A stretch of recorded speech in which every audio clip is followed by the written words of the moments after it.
Welcome to the Alcohol Minimalist podcast. I'm your host, Molly Watts. If you want to change your drinking habits and create a peaceful relationship with alcohol, you're in the right place.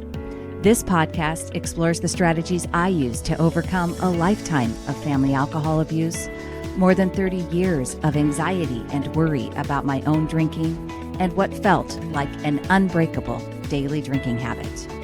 Becoming an alcohol minimalist means removing excess alcohol from your life so it doesn't remove you from life.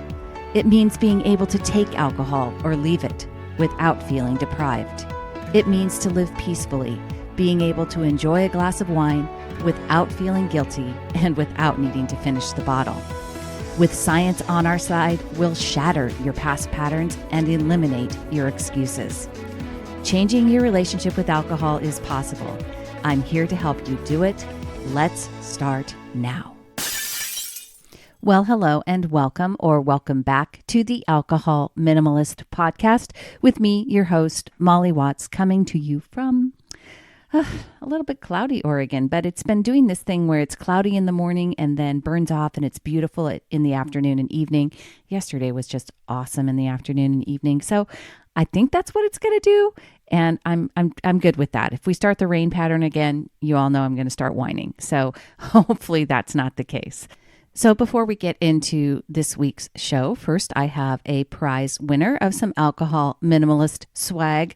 Remember that if you want to be entered into the drawing for the alcohol minimalist swag, all you got to do is leave a rating or review. A rating, if you leave a rating, you're going to have to send me a little note that says you did it because I don't know. I can only see the numbers. I can't see who left it. But if you leave a review, I'll be able to read it and see who left it. And this review comes from SJD0618. So if you are SJD0618, this was your review. I stumbled upon this podcast and it is just what I was looking for. I struggle with binge drinking, weekend warrior life of the party. The party girl. I've been this character so long, I have been convinced this is who I am. I don't want to or can't believe the story of no alcohol in my life. There are times I only have the single drink. Thank you for helping me to start to realize I can change my party girl story.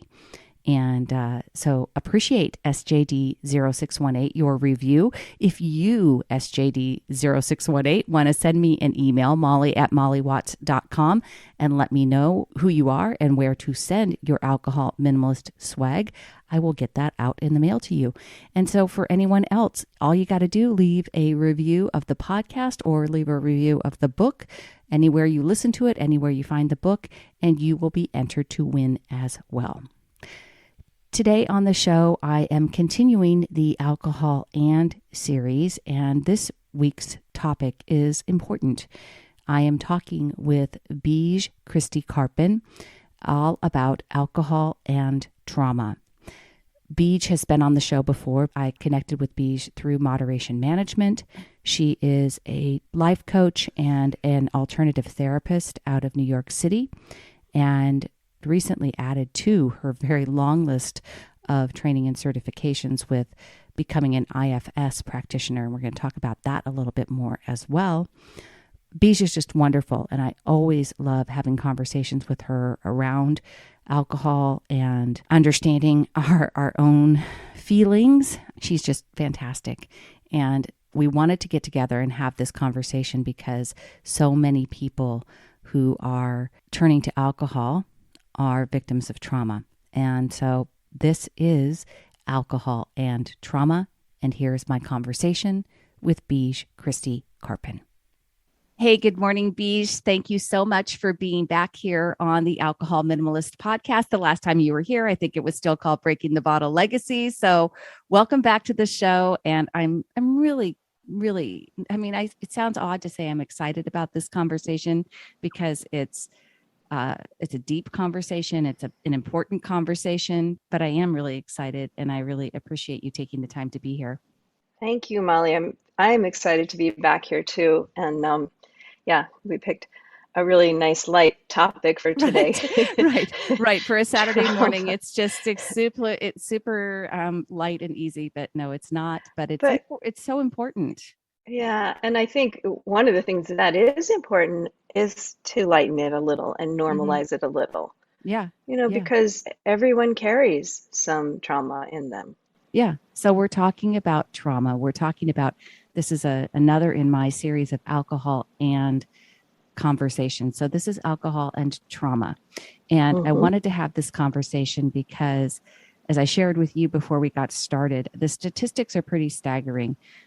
70% of people who are being treated for substance use disorders report being victims or survivors of trauma. And so, Hmm. trauma, like we said, and so we want to get really into it first about defining exactly what trauma is, because there are, you as you share have shared with me, there are a lot of different versions of trauma, and it's important to understand that. And so talk to me a little bit about how we can even go about defining trauma. Well, there's so many different types of trauma. Basically, really, I mean, there's single incident or capital T trauma people refer to, like an acute stress disorder where something happened, right? Right. Um, there's chronic trauma, like kind of pervasive trauma of growing up in a situation where you didn't feel part of things, or you had a caregiver who was, for whatever reason, not able to connect with you in a nurturing way. That's more like relational trauma, complex PTSD. That would be called developmental trauma. What goes on as you're developing, um, and so there's a lot of trauma that people carry around, that people walk around with, that they have no idea Mm-hmm. is, they wouldn't even define as trauma or know that it was trauma. Or, um, and if as if it weren't enough that we might have our own trauma, it also turns out that we can inherit trauma from our parents, our grandparents, and on up the line, right? Yeah. There's intergenerational trauma. There's a wonderful book called It Didn't Start With You by Mark Wolin on that topic, family inherited trauma, racial trauma, a couple of books on that, My Grandmother's Hands by Resmaa Menakem, The Inner Work of Racial Justice by Rhonda McGee. We have Holocaust trauma, Yeah. that many people carry from their ancestors, their relatives. And now we have pandemic trauma, Yeah. and Right. which will be giving and giving for many generations, I have no doubt. Um, and so I like to say to people, unless you skipped over childhood, you probably carry some kind of trauma with you, right? Yeah. And so maybe a lighter word would be stressors or something like that. Mm-hmm. Um, and because trauma can carry out a big, heavy implication, and sometimes it really is, and sometimes it's stuff that you don't even realize is trauma or traumatic. Right. Or you just override it. No, that was when I was a kid, no big deal, and you don't realize how it's still in your system and still living with you. Right.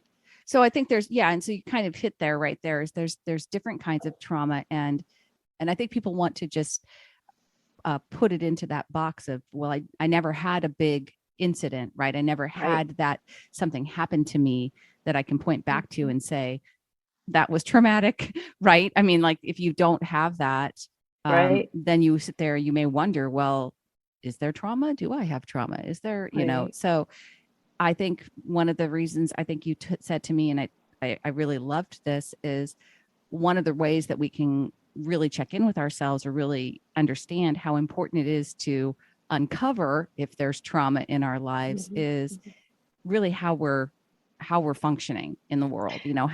how we're feeling. And so talk to me about Right. that a little bit. Yeah. Well, the important thing to know about trauma is that it's not in the event. It's not, it's in how the nervous system responds to the trauma.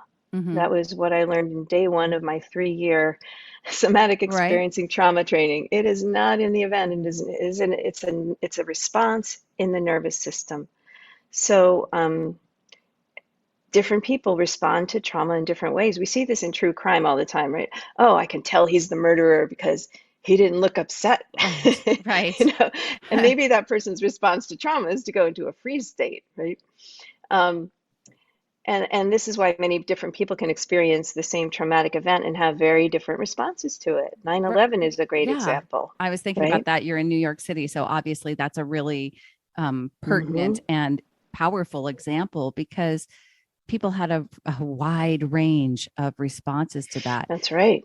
And so I think that's important too, because it's important to not judge what your response is, right? Not judge Hmm. if you're having a, a, a traumatic response, a bad response, a good response, whatever. It's just Hmm. being in tune and really understanding if you are not. I talk about this in my book about when people are turning to alcohol to try to buffer away stressors or things that so if we're separating the two, right? If you're really struggling with just basic living, like can't get out of bed, can't keep a Hmm. job, Hmm. can't do all that, there's probably some sort of trauma that is there that you are not, you're not in touch with. Hmm. And even as something as simple as having a strong reaction to something, having Mm-hmm. a strong, if you find people, or a lot of times say, oh, you're overreacting. Mm, Um, it's probably because your system's responding to something that's not actually happening, something that's from the past that your body's mm, still holding. mm-hmm. So, okay, so let's talk about that. Some of the common responses to trauma. So, yeah, so either whether or not we recognize trauma as the instigator, what are some common that this may be one of those things where if you are experiencing some of these things, you can look back and or you might need to do some discovery. Yeah. I would say if you find yourself being, or people telling you you're overreacting, you're oversensitive, your emotions are very strong, or if you're a person who is just constantly in the kind of go, go, go, keep going, never rest, it's kind of Mm-hmm. state. All of these are fight, flight, or freeze responses, right? To trauma. And Mm-hmm. other responses might include flocking, finding others who will justify your point of view. Oh my gosh, you're right. He's such a jerk. Never Mm-hmm. should have said that to you. That's a trauma response and not a bad one necessarily. Could Right. be a Just a, healthy yeah. one. Right. Right. Right. Fawning, dissociation, submitting can be a trauma What's response. fawning? Say your boss is being difficult and you're having kind of a reaction to it. Instead of maybe standing up to him and discussing it, you might, oh, you're right, okay, Oh, I got you. that could Okay. be, Yeah. yeah, that could be a response, or submitting, or like just giving in to whatever it is. Dissociation, where you're just kind of like, okay, I'm not here. Right. And again, this can sometimes be a good response, can sometimes can be helpful. Mm-hmm. Um, but the chances are, that your nervous system is responding. I'll give you an example from my own life. I Yeah. noticed that every time I would go into a doctor's office, I would get really cranky and kind of mean. And this is, I tell my clients, is it like you or me? Yeah. Um, Not you. can't picture that. Um, And when I kind of dropped into my body and asked, okay, what's going on here? What am I responding to that's not actually happening? And I remembered being in a very traumatic situation when I was 6 years old in a doctor's office, Mm-hmm. and where the agency was completely taken from me. My body was handled in a way where I didn't have control over it. Mm. My mom turned away. There was um, and that was what was getting activated in my system. Every time I walked Okay. into a doctor's office, I would feel like this lack of agency, this lack of control, this like, don't tell me what to, don't touch me, don't, kind of thing. And once I realized that, and I could kind of soothe that younger part of me, it's okay. It's not what's happening now. You're all Right. right.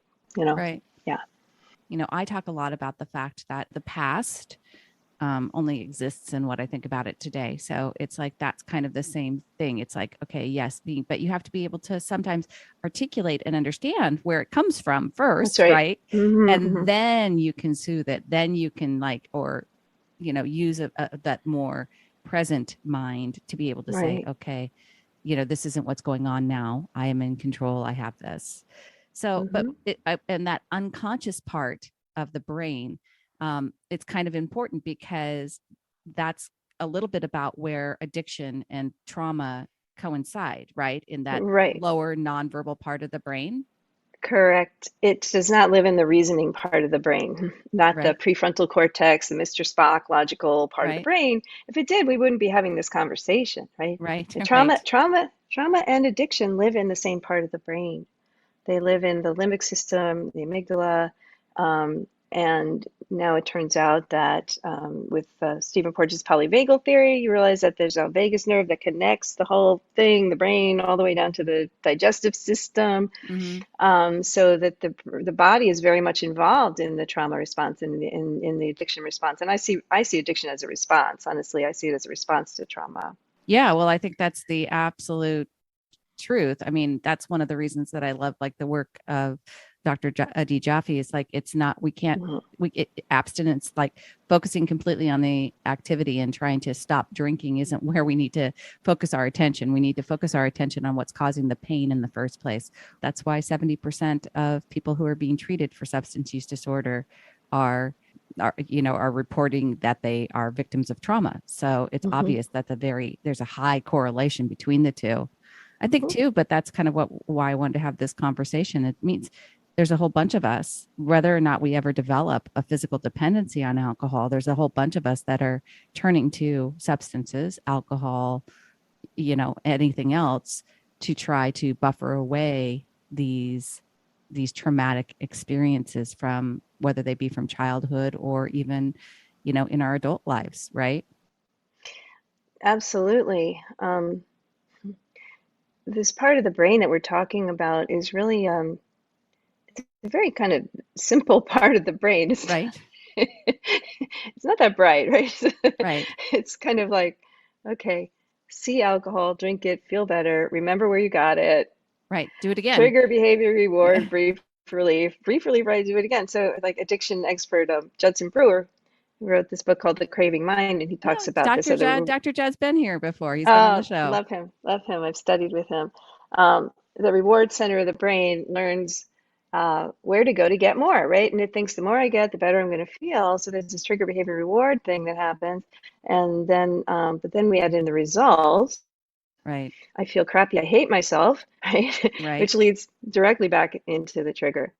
And Right. shame leads right back into the habit loop. And Yeah. whether we're shaming ourselves or someone else is shaming us. So when a family member or partner criticizes your drinking, it's unlikely that your prefrontal cortex is going to get activated. It's going to be this other part of the brain, right? It's Right. not going to be the prefrontal cortex that says, yes, okay, you're right, Right. I'm going to drink less. It's more likely the criticism will activate the emotional part of the brain and activate that shame cycle. So you go right back in. Oh my God, I got to drink. Now I feel shame. You don't know that's what's happening. It's not a lot of the time, but that is what's happening. Yeah. And I think it's really important. I talk about all these parts of the brain all the time, the limbic Hmm. system, the Hmm. prefrontal cortex. I really think it's important for people to understand how their brains work in this sense because it really helps you if you understand. I mean, just Hmm. even creating awareness of the fact that you have this limbic system that is activated all the time, in this from the our evolutionarily it was set up to do this, right? It would That's help us right. survive. Yeah.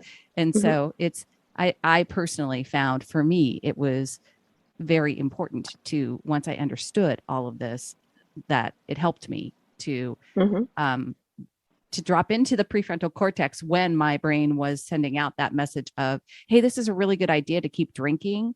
Hmm. Um, my brain, I could go, oh, wait a minute. There's that prefront, there's that reward system just firing Hmm. again. It actually isn't Hmm. true. It's not a Hmm. really good idea to keep drinking. Right. Right. And the ability to bring on that prefrontal cortex, I think, is harder for people who've suffered more and Mm-hmm. certain types of trauma. Yeah, 100%. Um, That's, yeah. yeah, yeah. I mean, a good way to develop that prefrontal cortex is meditation practice, Mm-hmm. because that actually is scientifically proved through brain scans to uh, grow that part of the brain or activate. You see that people who, they've done these brain scans of people like never meditated and then 8 weeks later, 20 minutes a day meditation, and there's a lot more activity in the prefrontal cortex, a lot less activity in the amygdala. So Which you're is, actually yeah, able to be less reactive. Hmm. fascinating and absolutely wonderful. And I love that you brought that up. I know that Judd Brewer talks about that a lot, about the meditation Hmm. part of it. And Hmm. you teach, by the way, folks, I'm going to link it in the show notes, but Beej has a free meditation class every Tuesday, right? Yep. Every Tuesday Eight, morning. 8:30 to 9 Eastern. Yeah, 8:30 to 9 Eastern, and you can drop into that. So I appreciate you sharing that, because I know that for me personally, meditation is really hard, but it is a skill, and it is something that you can develop, and it's something that Hmm. you can learn. And just like she just said, it's scientifically proven, folks, to increase your brain's behaviors and prefrontal cortex. I mean, this isn't, and I love it because it's, it's available to you. It's not a drug. It's not, you get to do it with your own mind. And Right, that's right. just, And this is something that meditators have known for thousands of years, but now science is getting on board and going, yeah, actually, you're right. yeah, It does. And now the Western world goes, oh, science proves it, okay. Even though if you do it, you'll know. You don't need any science telling you, because you right. suddenly notice that you're not as reactive, and you're able to kind of take those pauses and respond more skillfully when situations come up that are activating, Well, it's, upsetting. yeah. And P.S. Because this is harkens back to my previous podcast, but it's also actually proven to extend longevity too. So there you Hmm. go, Hmm. folks. Yeah. So yeah. And for those meditation averse people, there's a book called Meditation for Fidgety Skeptics. I forget the author. Oh my gosh, I got to Um, find that. yes, and there's actually a course weekend being offered at Omega Institute in Rhinebeck, New York, this summer. I don't know the dates, but that might be something for people to attend. Because some people, especially if there's a high degree of trauma, they really have a hard time sitting with themselves at first, Hmm. especially. And the old-fashioned Buddhist way was like hit them on the head with something or whatever. Very, very old school, and Buddhists don't do that anymore, at least not in this country. But um, and now the thinking, there's a lot more trauma sensitive mindfulness being taught to meditation teachers and yoga teachers, so that people understand that it's not easy for everybody, and it's okay if you can't sit with yourself. It's just too much at first. And so you can learn other practices. And I talk about this sometimes in my meditation class. You can learn what we call informal practices that you Hmm. can do throughout the day rather than sitting if that's too much. Or you can do walking meditation very slowly, Hmm. just being aware of your feet. Thich Nhat Hanh talks about uh, walk as though your feet are kissing the earth. I love that. So Mm. you're just paying attention to the feel of your feet on the floor, or the feel of your breath, if that's not too activating. For some people, it is. Um, and simple things like every time you wash your hands, which we do a lot of now. We've all learned how Pandemic important trauma hand in washing play. is. Yeah, right. Every time you wash your hands, you can take that as an opportunity to notice, where does the mind go Mm. when I'm not present with it, when I'm not present with this activity. It's the same thing on the meditation cushion. That's what you're teaching yourself, like, oh, my mind goes there, and you bring it back with friendliness. It's not like you're beating the crap out of yourself because you can't stay in this meditative state, right? So anyways, so a practice could be washing hands, noticing, oh, my mind's going into planning or plotting or worrying about what I have to do, Mm. or complaining, why'd you say that stupid thing last night, or whatever it is, it's going in these places. Instead, you can just say, okay, for right now, we're just going to be with this activity. You just tell the mind that it's okay, you can rest, we're just going to be here now.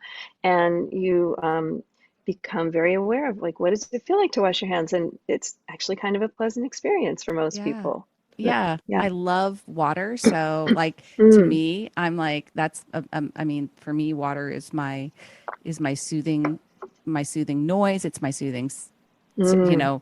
to The be, sensual experience of it, yeah. exactly. I Hmm. just like water, right? So Hmm. I can Hmm. imagine washing my hands being something that I can definitely practice with meditation. And I'm definitely one of those fidgety skeptics. So I have to get it. I mean, that's not, I mean, I want to, I know it, I understand it intellectually. It's just hard Hmm. for me. So, Yeah. um, well, It's let's also talk a little bit. Yeah. easier in groups, I would say, too. If you can go to a live meditation class, or if you Yeah. can take a class online like mine. or Mm-hmm. something, and there are other people there that are doing it. And the tendency is, at first you're thinking like everyone else is sitting there becoming the Dalai Lama, and I'm the only one with this crazy busy mind. But the fact of the matter is, everybody has a crazy busy mind. And one of my meditation teachers, David Nichtern, says if you sliced open the heads of all those meditators, it would look like a Bosch painting inside. Right. so, Yeah. so you don't know what's going on with other people, and you can assume that a lot of stuff is. And the practice is simply, it's a practice of returning. It's not a practice of staying in some constructed state. It's a practice of noticing with gentleness. Oh, where does my mind go when it's not here? Oh, okay. There it went. Isn't that kind of funny? Maybe you see a little humor in where your mind goes, and then you bring it back. Just say, oh, for right now, let's just see if we can stay here for 1 or 2 breaths before it Nice. wanders off again. It's like training a Nice. puppy. Right. Yeah, I love that, training a puppy. it is. Puppy wanders off. You don't beat up the puppy. Oh, okay, come on back here, and maybe it stays a little bit longer the next time. I used to So, teach a lot of classes in corporations, and they actually had dogs wandering in and out of the meditation room sometimes. oh, well, there It's you funny. go. Oh, Yeah, and so I would use them as, okay, come here. And sure enough, the puppy would turn around and face the class in perfect puppy meditator pose and be all calm. And then a second later, would go off and get interested in something else. So that's just like the mind. So you just bring it back with that same kind of humor and gentleness. I love that. Hey everyone, just a quick break in the show to talk with you about Sunnyside. Now, you've heard me talk about Sunnyside on the show before. I've had Nick and Ian, the founders, here as my guests. I am just so impressed with them. They are deeply mission driven. They are building a service to help millions of people create a healthier relationship with alcohol with no pressure to quit or feel guilty. So they are very aligned with everything I talk about here at Alcohol Minimalist. I wanted to share with you some thoughts and comments made by people in my group and my clients who use Sunnyside.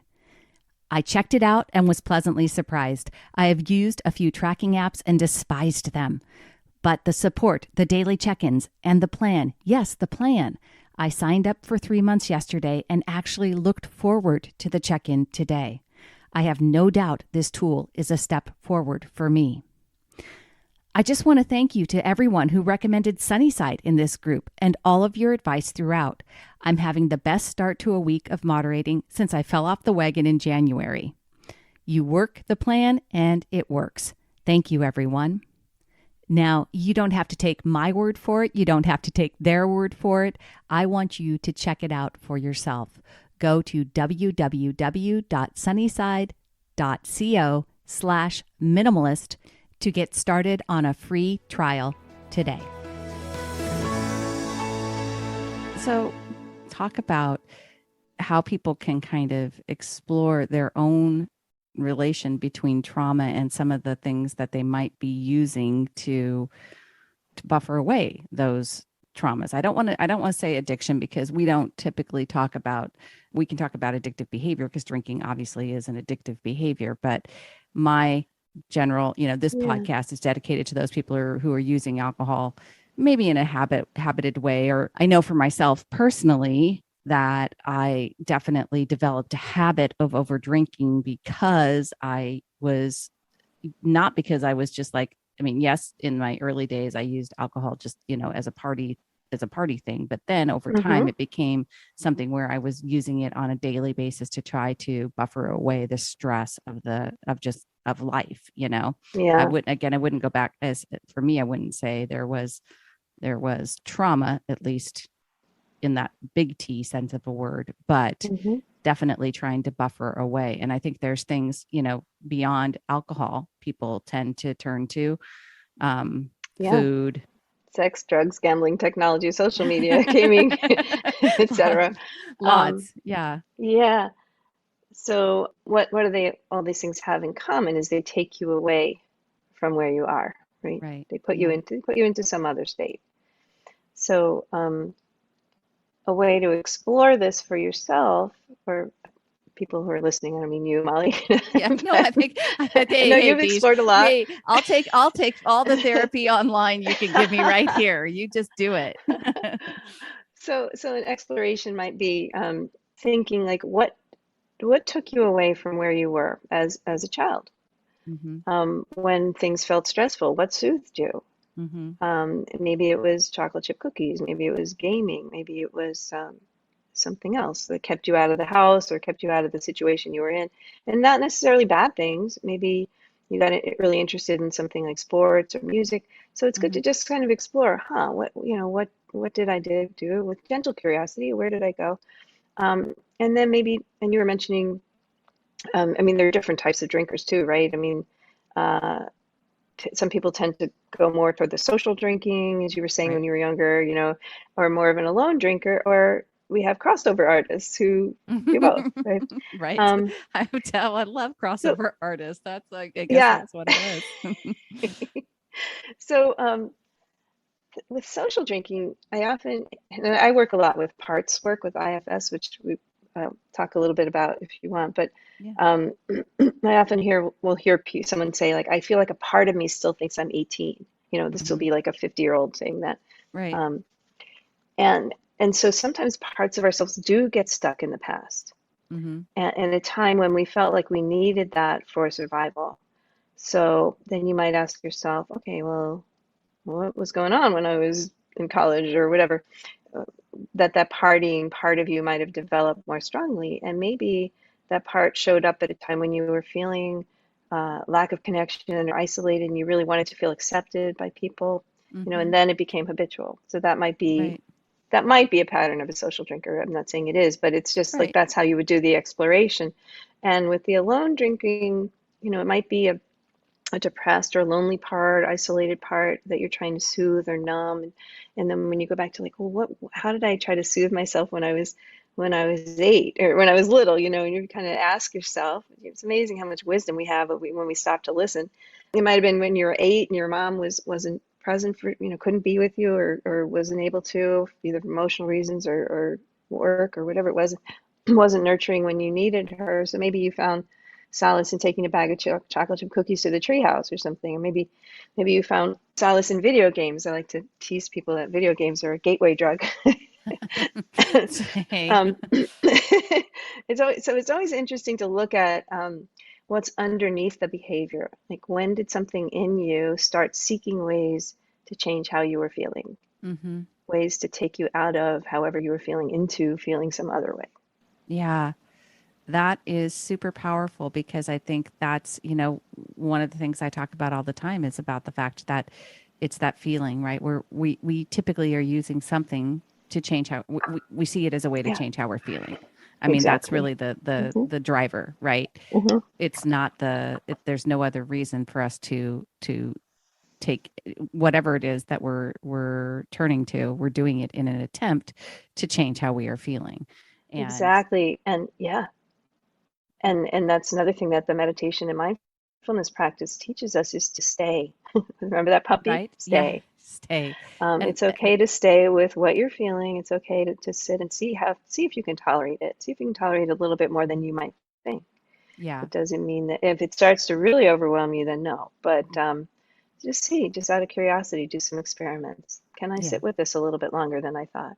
Yeah. I talk about allowing the feeling, just allowing it to be there. Mm-hmm. We don't have to try to change, it's okay. I mean, and I think that's also Mm-hmm. really important. I talk a lot about life's 50-50. There's good and bad. We have to allow the bad to be there. We can't just want to not feel any any negative emotion in this world. That's just not realistic.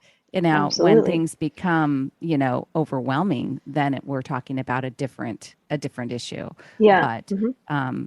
in a day-to-day world, in our lives, we are all going to experience good, bad, sad, mad. We want to experience it all, right? I mean, that is Right. the full human experience when we're able Mm-hmm. to express and allow all of our emotions to be there. And Yeah. and I really try to encourage people that you are capable of handling any most emotions. Now, I wouldn't say that again. I don't someone who's experienced significant trauma or has that big capital T and acute trauma, or something that's pervasive. I I wouldn't feel comfortable in saying, you know what I mean? There Mm-hmm. that requires extra work, and that may require therapy, and that may require Mm-hmm. some additional tools. Um, Definitely. so I know in our you asked, thankfully, in both a couple of different my group and in the moderation management group for some people if they had some questions about this. Hmm. And one of the questions was, does chronic stress have the same impact as acute trauma in addiction? So what do you Hmm. want to say about that? Well, I think acute trauma is defined as single incident trauma. I'm Mm-hmm. not sure if that's what they were referring to. Mm-hmm. Um, but chronic stress, I would put in the same category as pervasive trauma. Mm-hmm. So you can call it stress, you can call it trauma. It'd be easier to call it stress, perhaps. Maybe you're in a work situation or home situation where you're constantly in a state of hyperarousal or hypervigilance because it doesn't feel safe.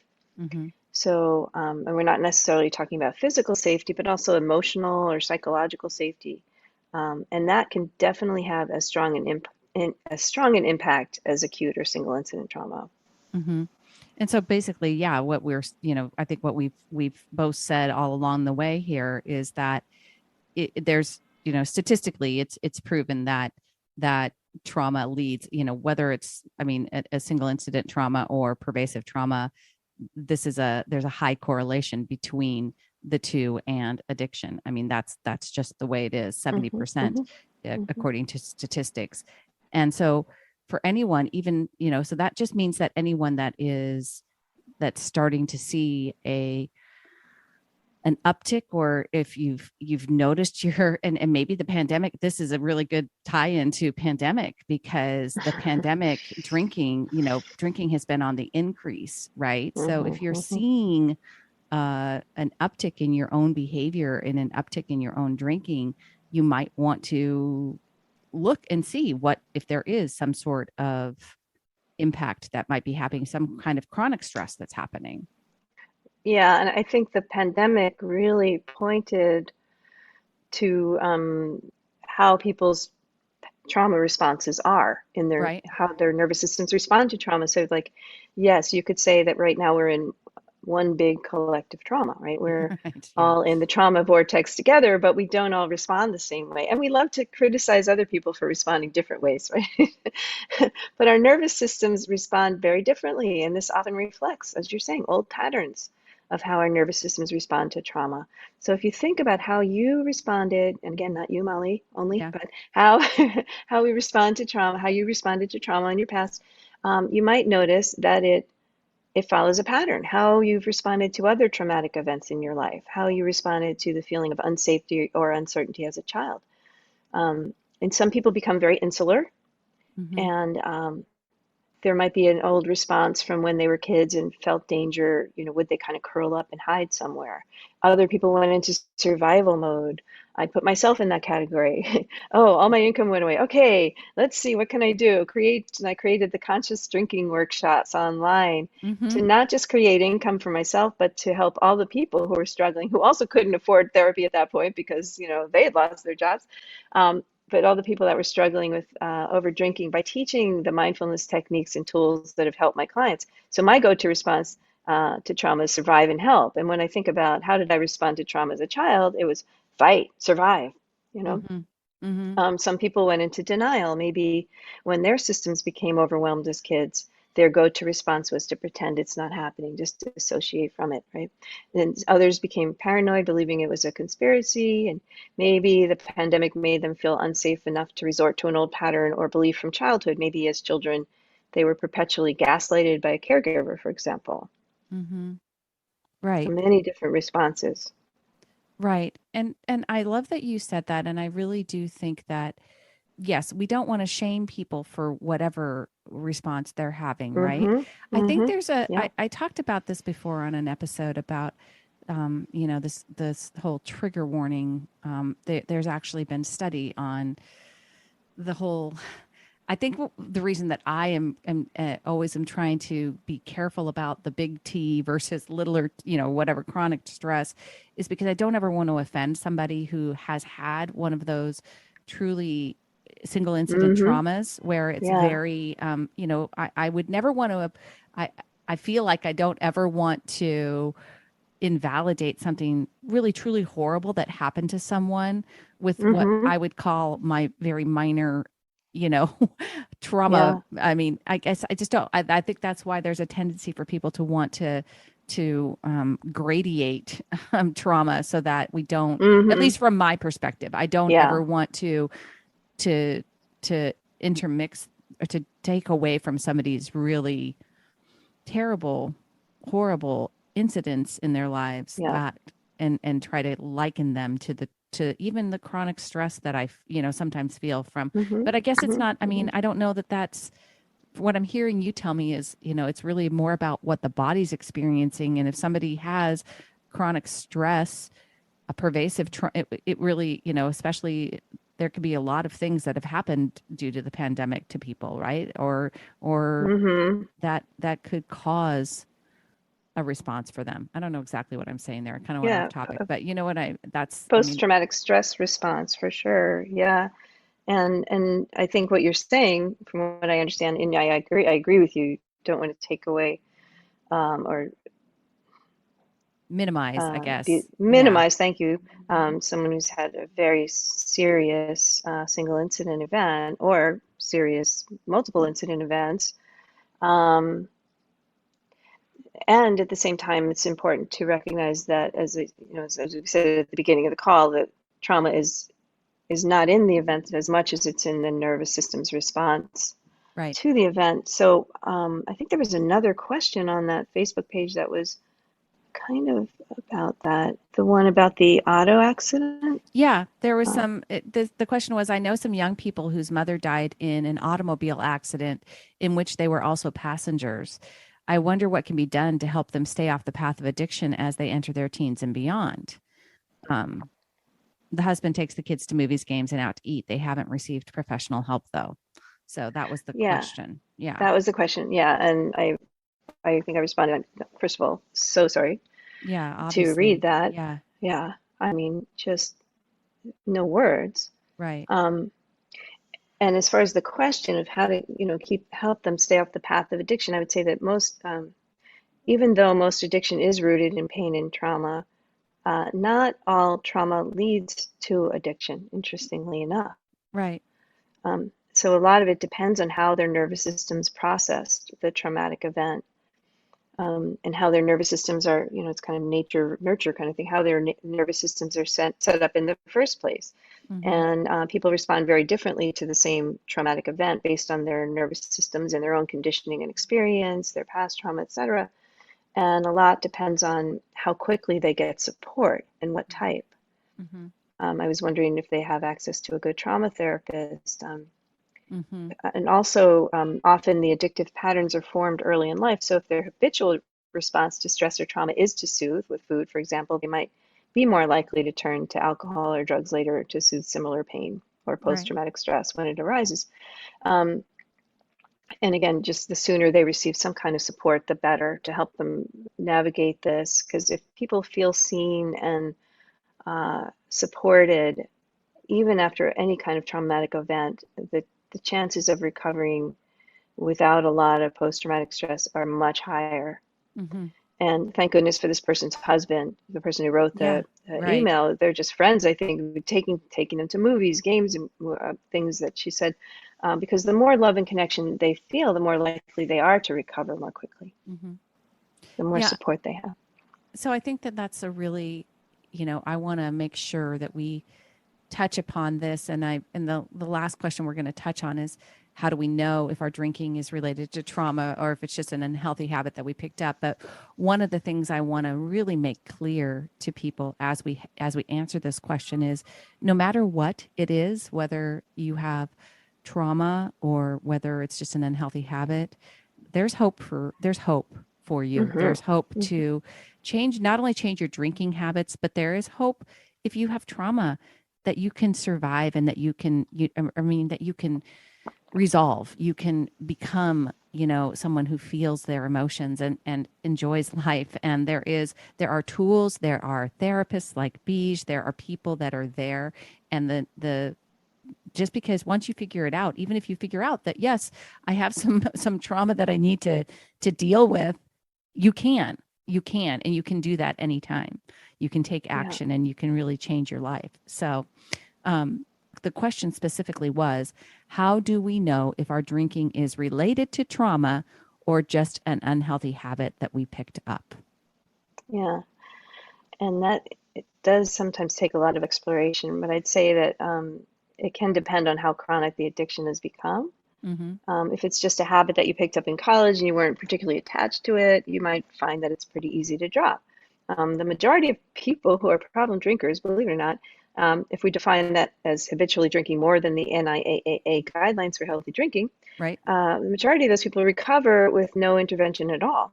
Mm. When you think about college drinking, most people just age out of it. They get serious about their careers, they start a family, whatever, they get focused elsewhere, right? Alcohol doesn't really fit in the same way, or at least not over drinking.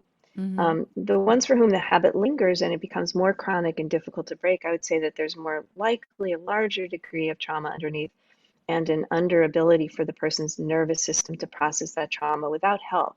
Not Mm-hmm. meaning they can't do it, but as you said, you can Right. do it with help. You can learn how to regulate your own nervous system. Mm-hmm. So when I work with problem drinkers, I find it's most effective to parse out the habit from the trauma response and work with each separately, right? So the Yeah. habit stuff, you learn a lot of that, and you can go to moderation management, go to moderation.org, go to their meetings. You'll hear a lot about how people work with their habits. Mm-hmm. No pre-gaming, delay, Right. eat food first, drink other stuff in between. There's a million of these tools you can use. So what I find is effective is working with the internal and the external tools. So the external tools, great. And but also working with, getting to know your system, your nervous system. How can you learn to self-regulate it? It's a lot of what we've been already discussing in this call. Mm-hmm. So, do you think it's important to understand why we first started drinking, or is it just this was a question from the group, and I actually Mm-hmm. really liked this. Is it important to Mm-hmm. understand why we first started drinking, or is it more important to just start cutting back? Yeah, and first I want to say I'm so thankful for the people that wrote in these questions because they're really good ones, and I'm sure Yeah, they're not the only ones that are right, wondering exactly. these things. Yeah. So, so the reason it might be helpful to understand is because it's easier to heal something when you know what it is you're healing. Mm-hmm. So if you discovered that you started drinking to fit in, for example, as we talked about earlier, you might ask yourself, well, what was important about that? Yes, we all probably wanted to fit in middle school and high school, and we all felt like we didn't, no matter what. Right. But if you ask yourself, what was important to me about fitting in? What was underneath that desire? You might find that underneath that, there might have been a feeling of isolation or loneliness, or I'm somehow less than. And that's, in my opinion, that's sort of where the trauma is. Um, so if you're able to get in touch with that younger part of you, then you can offer healing to your younger self. Mm-hmm. What can you offer that child, and kind of go back, close your eyes, breathe deeply, and see if you can get in touch with that younger part of you as your wise adult self, and ask the child, what do you need? What did you need? Mm-hmm. And maybe the answer comes back. The child needed to be heard or listened to. Maybe they needed a hug. Maybe they needed to just be taken out of the situation. One of my clients, I did this with him, and he's like, he wants to go outside and play ball. Like, okay, Mm-hmm. take him outside and play ball. Mm-hmm. Maybe they needed to sprout wings and fly away. Doesn't matter if it even makes sense. Mm-hmm. But you can have a reparative experience then Mm-hmm. with this younger part of you. That's so, like, let's face it, we are ourselves at every age. Mm-hmm. It's all still in there. And then we can heal it. As Mm-hmm. your wise adult self, you can go back and give the child the experience they needed. Bring the child into the present with you and let them know they're okay. Mm-hmm. So if you don't do that inner investigation, you might find you're more likely to be having to white knuckle it quite a bit because you're just working Right. with the external tools.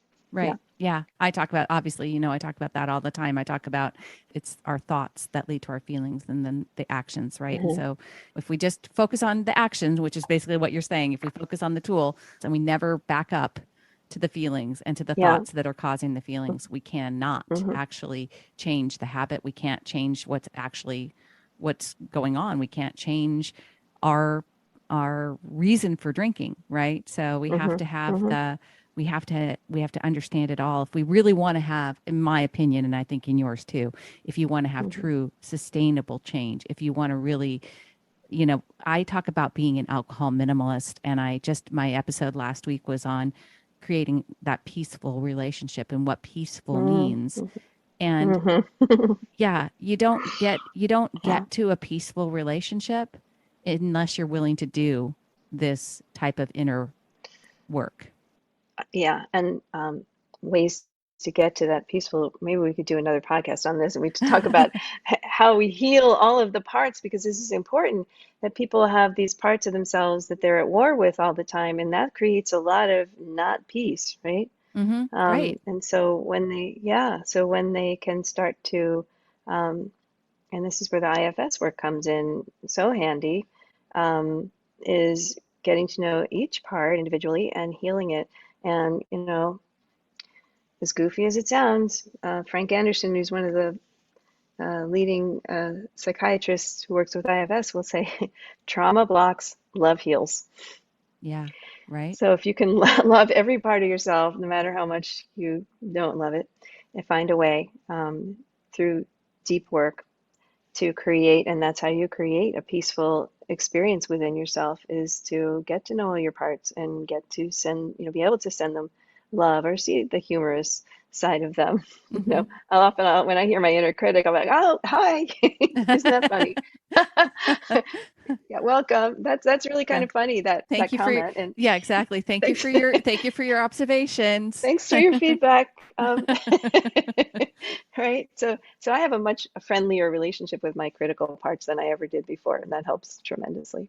Oh, we are definitely doing another episode, Beej, because these are like one of people love them, and I love talking to you, and I cannot wait to learn more about IFS.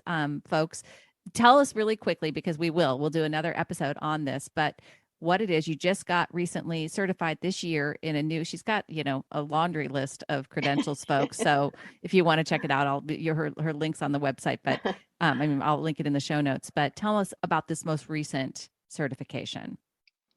Well, IFS stands for Internal Family Systems, and it's really, it has nothing to do with actual external families. It has to do with the parts that live inside ourselves and act as have certain roles, right? So Mm-hmm. we have the kind of wounded parts, which they call exiles, the child parts, and then we have the self, which feels great, fine. Self is fine. And then we have the protector parts. So the protector parts usually fall into two categories, and one is proactive, the manager parts, who kind of manage our lives and keep everything okay. We're feeling okay, feeling safe, going to do this. And then there's what they call the firefighters, which are the reactive parts, Mm-hmm. which show up when a situation doesn't feel safe or Mm-hmm. doesn't feel okay. So, to tie this into problem drinking, you might say the manager shows up to say, okay, have a drink before the event. It'll calm your system, and then you can proceed and go into the event. The firefighter would be the one that you're in the event, you see someone that for what, an ex or something, you're like, oh my God, I need a drink. Ah! And the firefighter says, okay, here's how to, I know how to fix this. And soothe, right? So, I mean, it's kind of a funny way to look at it, but these are basically the main categories, right? Mm-hmm. The parts of us that manage our lives and the parts of us that react to stuff.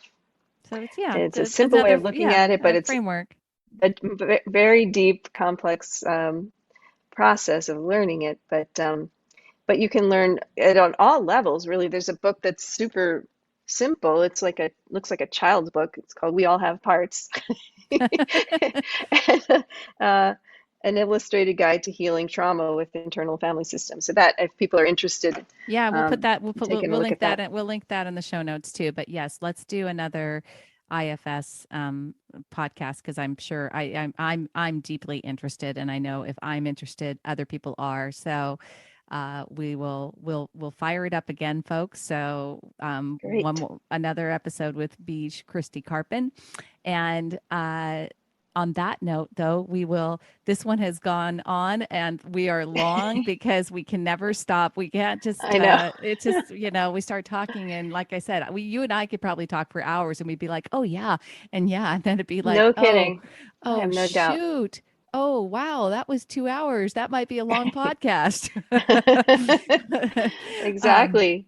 have a very happy 4th of July. We're recording this right at the beginning of July, and Yeah. it'll come out just after that. But I appreciate you taking the time, Beej, and everyone go check it out. All the links will be in the show notes to learn more about, and especially if you are someone who feels like trauma is really needing to be addressed in their lives, I highly recommend talking with Beej and figuring out another one of her offerings that might be helpful for you. Thank you, Molly. It's just wonderful to talk with you again, and have a, as my dad would have said, have a glorious fourth. Thank you. Thank Take you. care. Thank you for listening to the Alcohol Minimalist podcast. This podcast is dedicated to helping you change your drinking habits and to create a peaceful relationship with alcohol. Use something you learned in today's episode and apply it to your life this week. Transformation is possible. You have the power to change your relationship with alcohol now. For more information, please visit me at www.mollywatts.com.